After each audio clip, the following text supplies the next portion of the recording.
Hello, everyone. I'm Helen Velo. I'm the spiritual director and founder of Welcome Home Toronto.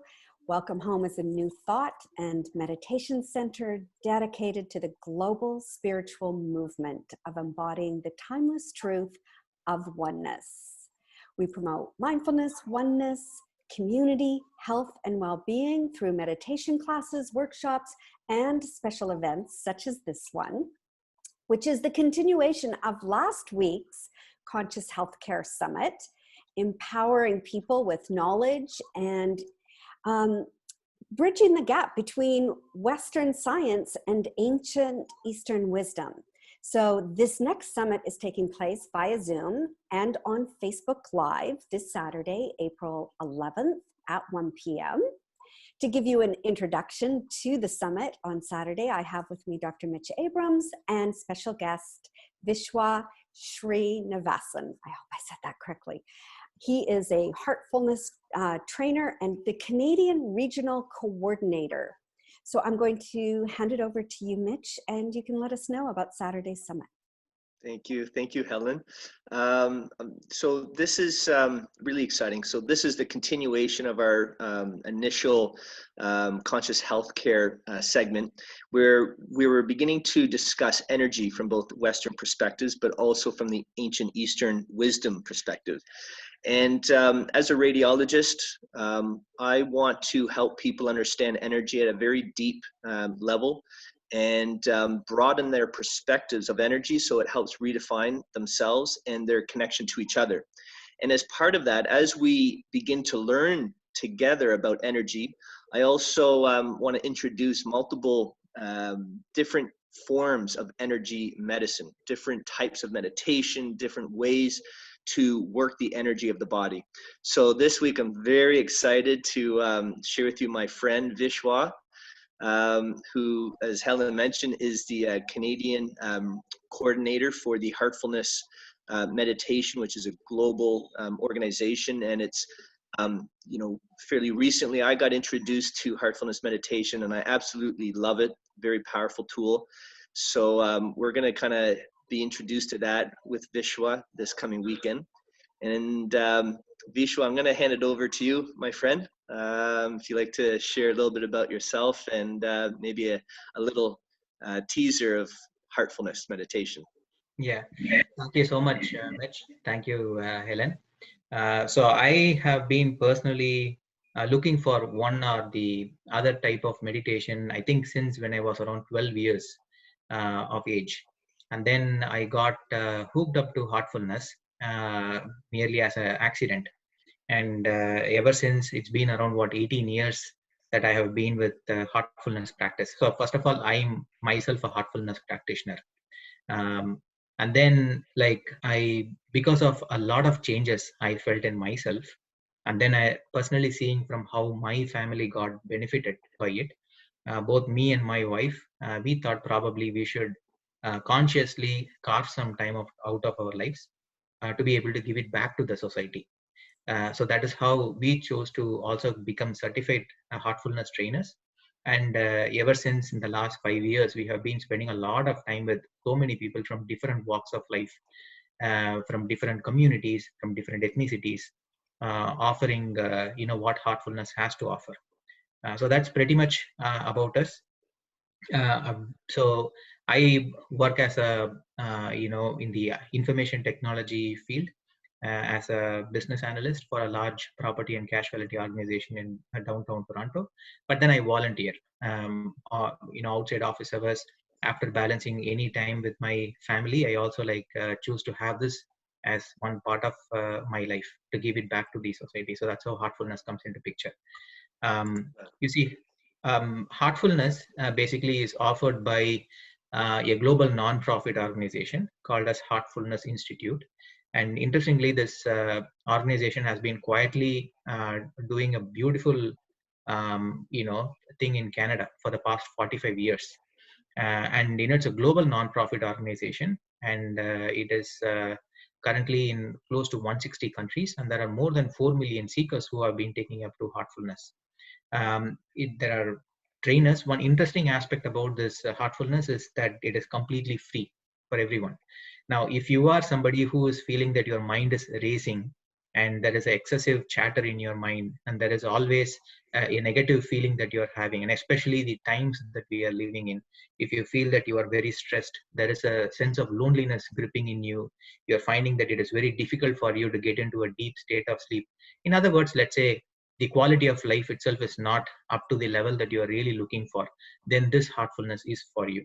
After all, it doesn't cost any money. It's all completely free. And it's not just about meditation. There are so much of techniques that are involved, and there is a deep science that is in this heartfulness, way of life, that you will only find that from where the first few days to the first few weeks, you will be noticing a lot of inner transformation within yourself, that I promise. Now, this heartfulness is basically a very, very simple method. Very simple when I say so, like we don't have to really stand upside down, or we don't have to go on fast for a few years or few weeks. It's not really like that. It's very, very simple, but it is not simplistic. It's very, very effective tool.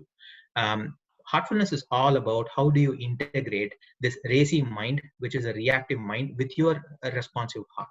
You find the primary thing that we will be looking at in this session is all about the resources what your heart has to offer, and how, with no extra money or no extra effort, just by simply tuning your mind into your own heart, you can tap into the infinite resources, the infinite possibilities that you have in your own heart.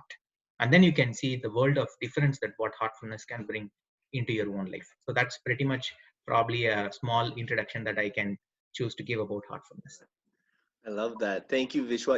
And I just want to kind of bring up that what you're mentioning and what you're discussing now, Vishwa, I believe, given that we're in this global pandemic, this crisis, there's so much stress, there's so much anxiety that is, part of this global pandemic. It's part of the process, it's part of the problem. And I believe that all of these skills, these tools, this knowledge will truly help benefit everybody, no matter where you are in your health. Either you're a healthcare practitioner and you're dealing with the onslaught of the pandemic, or you're at home and socially distanced and you're completely stressed and feeling isolated.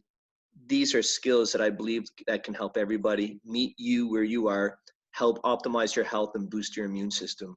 So I just feel blessed to be able to share this and be with you guys to provide this info with everybody.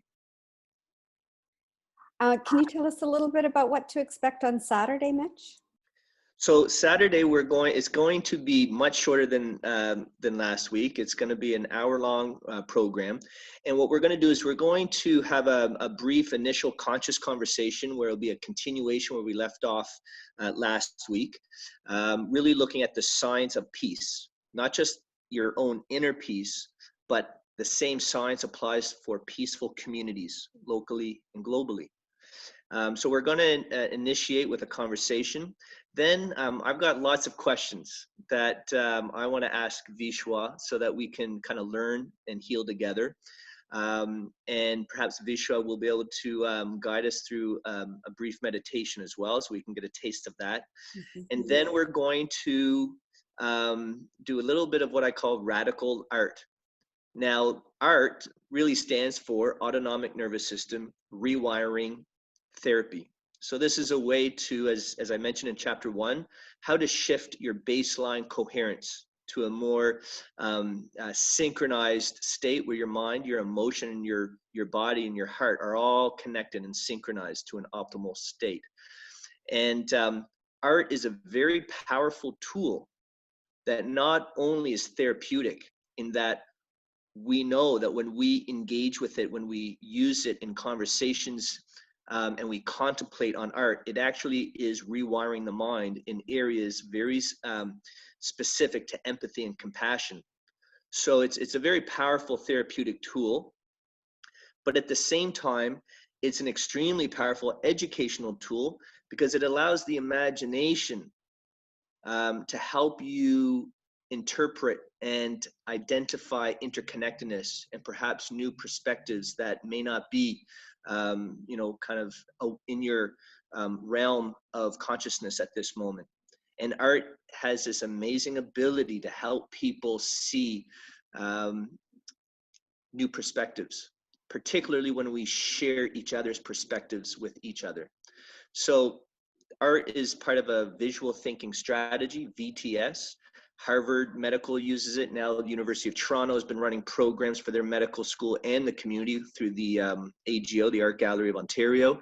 So we really now are blessed with all the latest research, not just in meditation, mindfulness, and really this kind of bag called consciousness, but we also know that music and art, drama and play, what we call in the medical field, the medical humanities, these are really powerful tools to learn, to educate, to heal, and really to inspire community.